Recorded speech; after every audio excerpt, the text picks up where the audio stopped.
Fishery department recruitment 2025ৰ ফালৰ পৰা এতিয়া নতুনকৈ ওলাইছে 32টা জুনিয়ৰ ইঞ্জিনিয়াৰ চিভিলৰ কাৰণে পোষ্ট আৰু এই পোষ্টকেইটা আবেদন কৰা আপোনালোকৰ লাষ্ট ডেটটো হৈছে 2 জুন 2025লৈকে আপোনালোকে এই পদকেইটাৰ কাৰণে অনলাইন যোগে আবেদন কৰিব পাৰিব। পদকেইটা ওলাইছে জুনিয়ৰ ইঞ্জিনিয়াৰ চিভিলৰ কাৰণে আৰু ডিপাৰ্টমেণ্টটো হ'ল ফিচাৰী ডিপাৰ্টমেণ্ট গভৰ্ণমেণ্ট অফ আছামৰ ফালৰ পৰা এই পদকেইটা ওলাইছে। টোটেল পদ ওলাইছে আপোনালোকৰ 32টা, ইয়াৰে ইউআৰৰ কাৰণে ওলাইছে 13টা,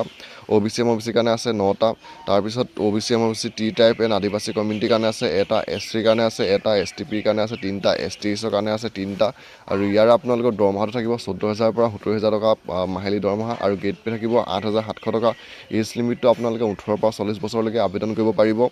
আৰু ইয়াৰ যি অনলাইন আবেদন হয় সেয়া বৰ্তমান ইয়াৰ